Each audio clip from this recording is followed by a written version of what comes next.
ऐन्कारी सृष्टिरूपाय हिंकारी प्रतिपालिका क्लिन्कारी कामरूपिण्ये बीजरूपे नमोस्तुते।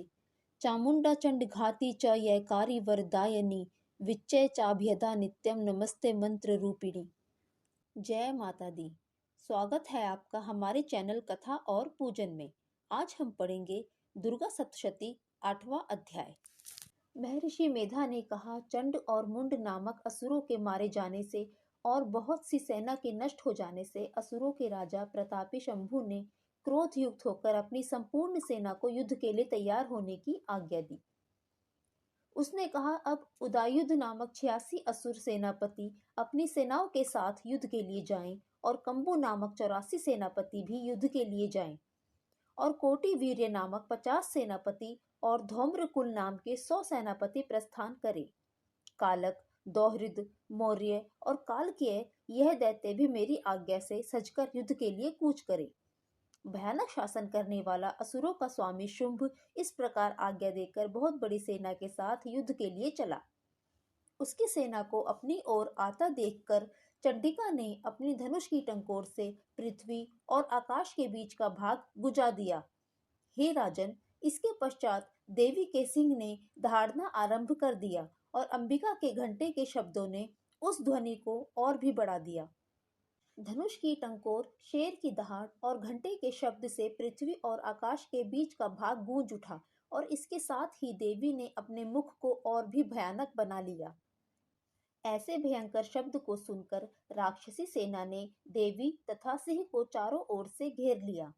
हे राजन, उस समय दैत्यों के नाश के लिए और देवताओं के हित के लिए ब्रह्मा, शिव, कार्तिकेय, विष्णु तथा इंद्र आदि देवों की शक्तियां, जो अत्यंत पराक्रम और बल से संपन्न थी, उनके शरीर से निकलकर उसी रूप में चंडिका के पास गईं।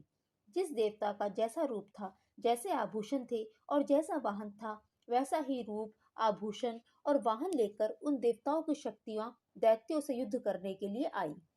हंस युक्त विमान में बैठकर और रुद्राक्ष की माला तथा कमंडल धारण करके ब्रह्मा जी की शक्ति आई।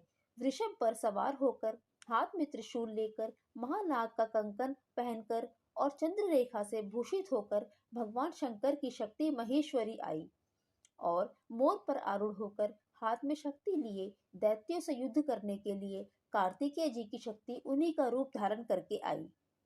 भगवान विष्णु की शक्ति गरुड़ पर सवार होकर शंख, चक्र, शांख, गदा, धनुष तथा खड्ग हाथ में लिए हुए आई।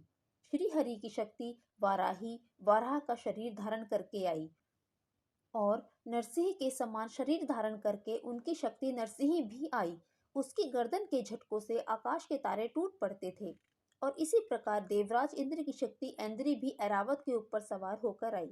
पश्चात इन देव शक्तियों से घिरे हुए भगवान शंकर ने चंडिका से कहा, मेरी प्रसन्नता के लिए तुम शीघ्र ही इन असुरों को मारो।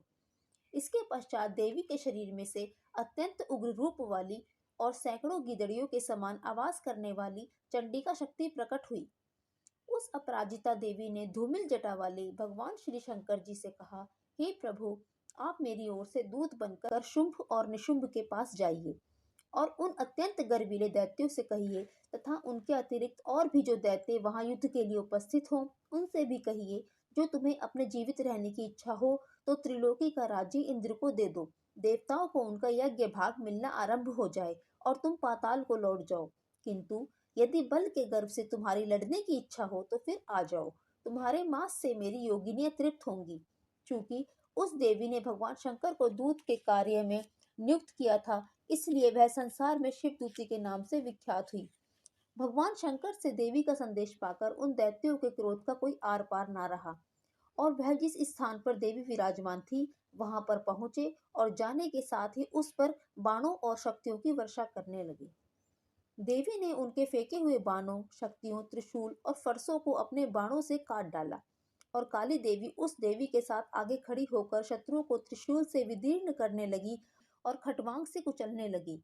ब्राह्मणी जिस तरफ दौड़ती थी उसी तरफ अपने कमंडलों का जल छिड़क कर दैत्यों के वीर्य व बल को नष्ट कर देती थी और इसी प्रकार महेश्वरी त्रिशूल से, वैष्णवी चक्र से और अत्यंत कोप वाली कौमारी शक्ति द्वारा असुरों को मार रही थी और ऐन्द्री के बाजू के प्रहार से सैकड़ों दैत्य रक्त की नदियां बहाते हुए पृथ्वी पर सो गए। वाराही ने कितने ही राक्षसों को अपने थूथन द्वारा मृत्यु के घाट उतार दिया। दाढ़ों के अग्रभाग से कितने ही राक्षसों की छाती को चीर डाला और चक्र की चोट से कितनों को ही विदीर्ण करके धरती पर डाल दिया।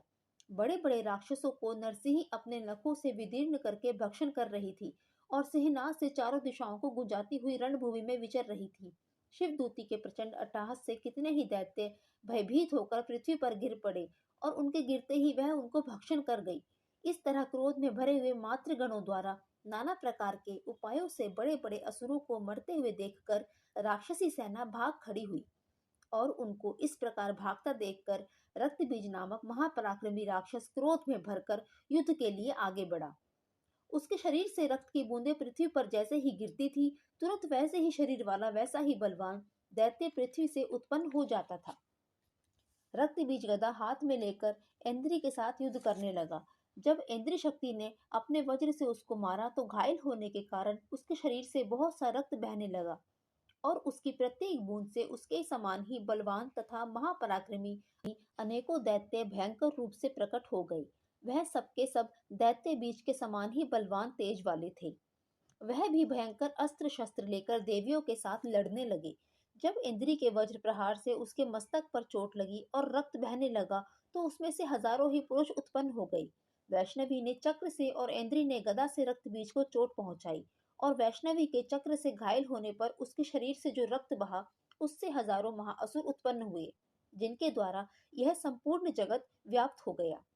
कौमारी ने शक्ति से, वाराही ने खड्ग से और माहेश्वरी ने त्रिशूल से उसको घायल किया। इस प्रकार क्रोध में भरकर उस महादैत्य ने सब मात्र शक्तियों पर बारी बारी प्रहार किया और माताओं ने शक्ति तथा शूल इत्यादि से उसको जो बार बार घायल किया, उससे सैकड़ों महादैत्य उत्पन्न हुए और इस प्रकार उस रक्त बीज के रुधिर से उत्पन्न हुए असुरों से संपूर्ण जगत व्याप्त हो गया, जिससे देवताओं को भय हुआ। देवताओं को भयभीत देखकर चंडिका ने काली से कहा, हे चामुंडे, अपने मुख को इतना बड़ा करो और मेरे शस्त्र घात से उत्पन्न हुए रक्त बिंदुओं से उत्पन्न हुए महादैत्यों को भक्षण करती हुई तुम रणभूमि में विचरो। इस प्रकार रक्त क्षीण होने से यह दैत्य नष्ट हो जाएगा। तुम्हारे भक्षण करने के कारण अन्य दैत्य उत्पन्न नहीं होंगे। काली से इस प्रकार कहकर चंडिका देवी ने रक्त बीज पर अपने त्रिशूल से प्रहार किया और काली देवी ने अपने मुख में उसका रक्त ले लिया। तब उसने गदा से चंडिका पर प्रहार किया। प्रहार से चंडिका को तनिक भी कष्ट ना हुआ, किंतु रक्त बीज के शरीर से बहुत सा रक्त बहने लगा, लेकिन उसके गिरने के साथ ही काली ने उसको अपने मुख में ले लिया। काली के मुख में उस रक्त से जो असुर उत्पन्न हुए उनको उसने भक्षण कर लिया और रक्त को पीती गई। तदंतर देवी ने रक्त बीज को, जिसका कि खून काली ने पिया था, चंडिका ने उस दैत्य को वज्र, बाण, खड्ग तथा रिष्टि इत्यादि से मार डाला। हे राजन, अनेक प्रकार के शस्त्रों से मारा हुआ और खून से वंचित वह महादैत्य रक्तबीज पृथ्वी पर गिर पड़ा। हे राजन, उसके गिरने से देवता अत्यंत प्रसन्न हुए और माताएं उन असुरों का रक्त पीने के पश्चात उद्यत होकर नृत्य करने लगी। साथियों, ऐसे ही वृतांत तथा सच्ची कथाओं को सुनने के लिए हमारे साथ जुड़े रहें। चैनल को सब्सक्राइब करें, बेल नोटिफिकेशन बटन ऑन करें, वीडियो को लाइक शेयर अवश्य करें। जय माता दी।